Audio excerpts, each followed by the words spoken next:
Hi, my name is Sylvia Theuri, and I am the curator for 13 Ways of Looking, which is um, opening at the Herbert Gallery on the 2nd of October. And I'm really excited today to be joined by one of the exhibiting artists, Farwa Moledina, for a question and answer about her work and her practice. Farwa Moledina is a Muslim artist who spent her formative years growing up in the Middle East. For the last 10 years, she has been living, studying, and working in the West, and this experience is often reflected within her practice. Through the use of pattern and textile, Moledina's work addresses issues surrounding feminism, Muslim women, and faith.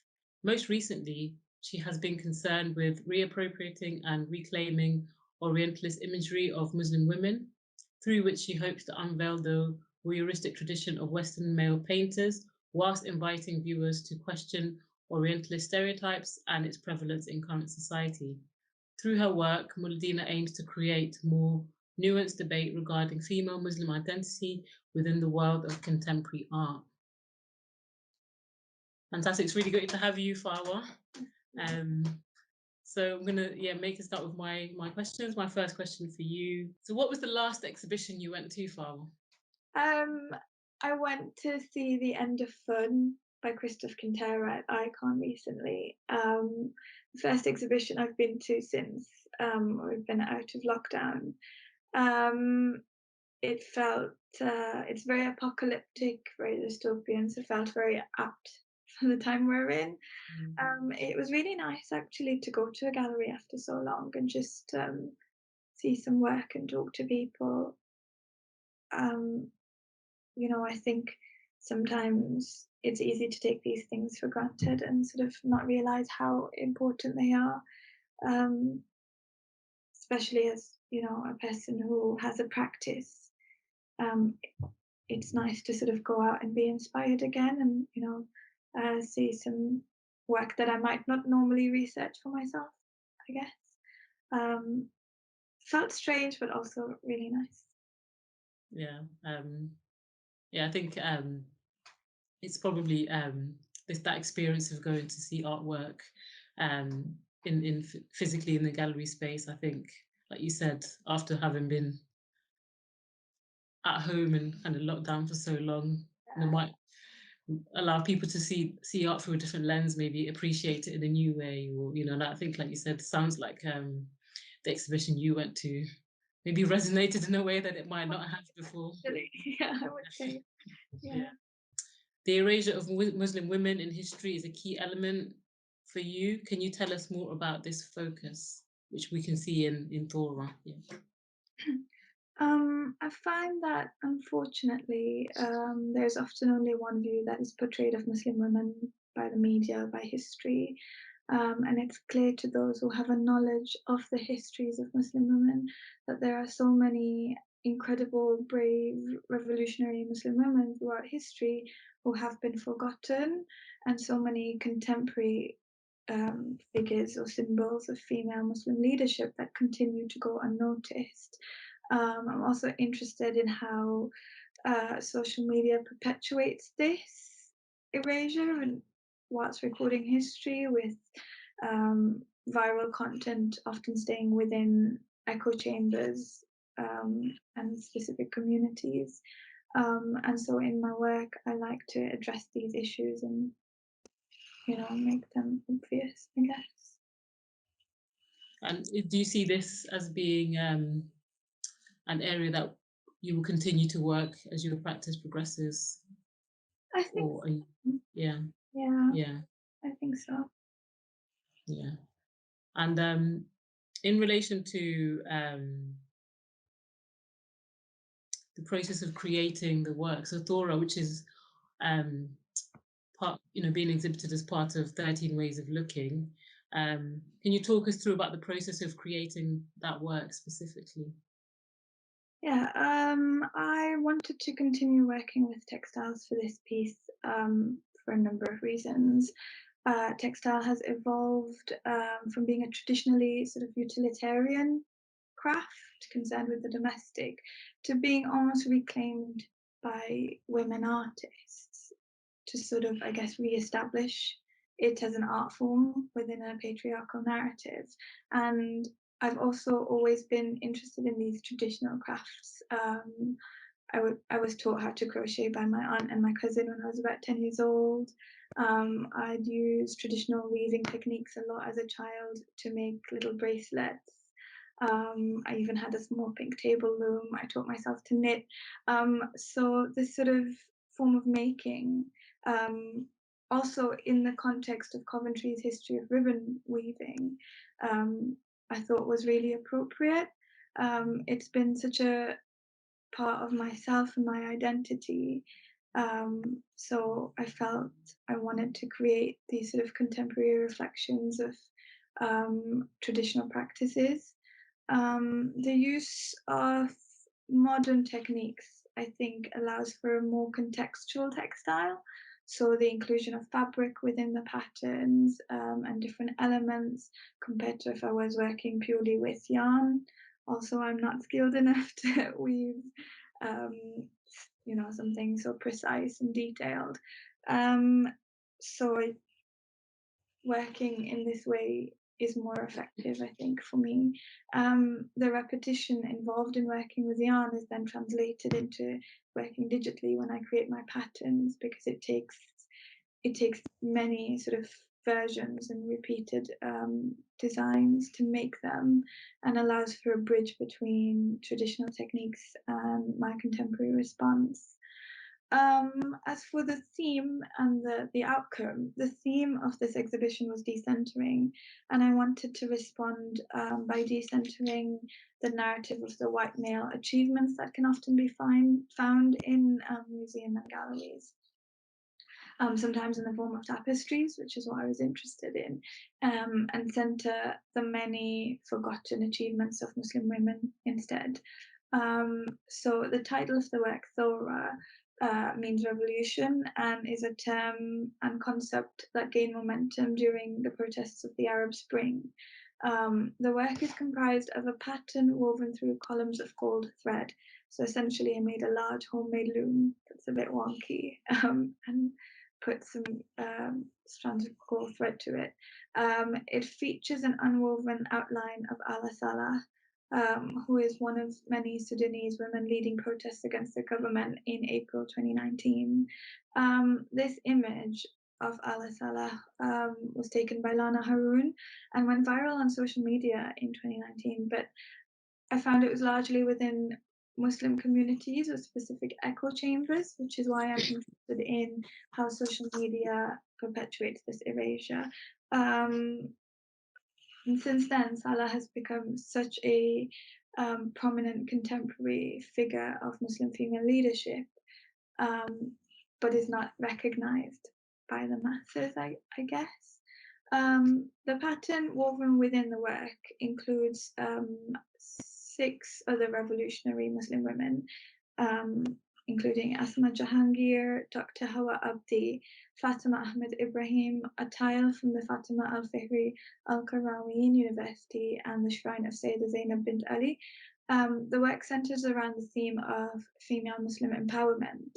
So this piece is an homage to 6 different Muslim women across ages, backgrounds, and generations from 626 AD to 2019, with 2 common, I guess, themes or threads, which is that they're Muslim women and they've spoken up against the oppressive regimes of their times. I chose to have the outline of Ala Salah unwoven to symbolize the erasure that historically and contemporary society Muslim women face. There are elements of more traditional making within the work, with the earring, which is crocheted, and the bottom of the work is woven in gold. And then the rest of it is the textile. And that's where I was with the work. No, that's really interesting to hear. And I think when you see the work, as you're talking through it, when you actually look at the work, you can see all those elements kind of weave within through the work, and that complexity that you're discussing, you can see that also coming out in the work, which I think just makes it for a piece of work that you can maybe spend a lot of time kind of looking at and unpacking and reading in between. And just really interesting the way in which you've managed to bring together your practice from home, techniques that you've learned yourself, as well as the idea of like what we can say quote unquote traditional Yeah. crafts, and then the contemporary sort of digital media that you've incorporated within that, and also within the work there's audio, which is new for you. Can you tell us a little bit about that inclusion? Yeah, I've never worked with sound before. In the video of Ala Salah's protesting, she's reciting poetry by Sudanese artist Azhari Muhammad Ali, which is about how what kills isn't bullets, but the silence of the people. And it's a really incredible poem, and really sort of, I would say, works with the themes of the artwork I'm making. It resonates with the themes of revolution, whatever the revolution that Mm. people are working towards is. And I thought it would be nice to include those words within the artwork. Yeah, and I think yeah, that kind of also brings another dimension to it, and um, allows the audience to kind of engage with, like you said, that sense of the environment of Ala Salah, and speaking up and using her words as part of the protest. Thank you. And then in relation to the moment that we find ourselves in, this kind of really overused term, uncertain times, with the pandemic and various other, social and political, issues that are really quite pertinent and, very kind of in focus at the moment. How have you found creating work during this time? Has it changed your practice? How has it affected your practice? I think it's definitely made me better at problem solving due to materials not being easily accessible or available, and just come up with other ways of working, um, which is not necessarily a bad thing. Um, Mm, Definitely been difficult not being able to talk to people so much, or, as we said earlier, visit galleries for a bit of inspo. But I'm lucky to have been working with yourself and a group of lovely artists. And our fortnightly conversations, I think, really helped keep me focused and motivated, because otherwise, um, it's easy, I think, to sort of feel really down with what's happening. Um, and it just feels a bit pointless sometimes, I think. So mm. I feel really lucky to have had this. Yeah, that's it's good to kind of hear how people have found it, because every person, every artist, will have a very personal experience to how they've managed to keep making, keep working during this time. And would you say that it has changed or affected your practice in any way going forward? I think so. I, Yeah. I sort of, in terms of even working in like large complicated pieces and stuff, just knowing that I can do it from home. Um, Mm, and again, like working with audio, something I'd never explored before. So it's definitely made me more open to things. yeah, it's really good to hear. Um, so my last question for you then, Farwa, is what would you want the audience to come away with after viewing your work?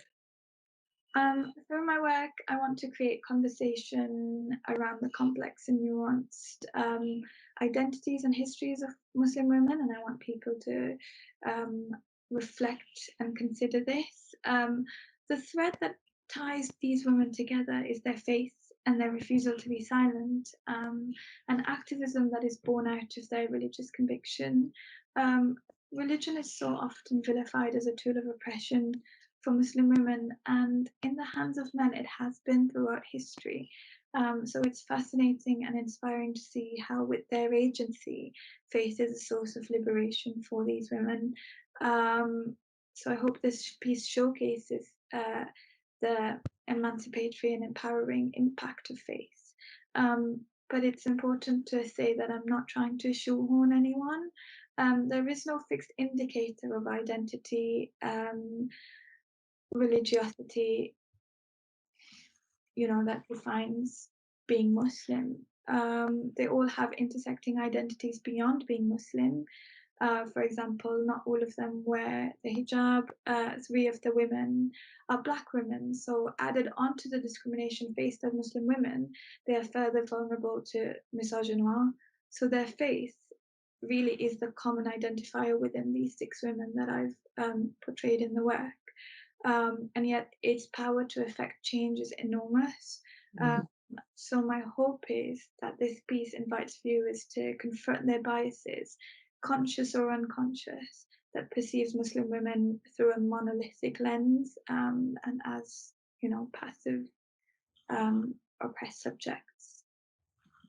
No, that's great, Farwa, for sharing that. I think it's sometimes it can be an interesting question. What do you want the audience to come away with? Because it could be quite open, but at the same time, there might be certain themes or ideas that you hope the audience would engage with as they look at the work. And I think, as I've said earlier, the way you're discussing the work and talking about it, the complexities within that, um, and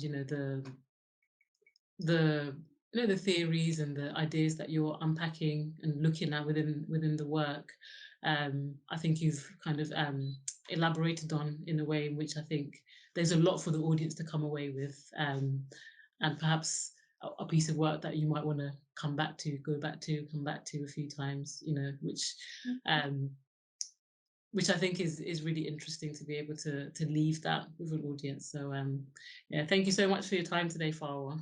Thank It's been you. great to talk to you. Really nice to talk to you. Thank you.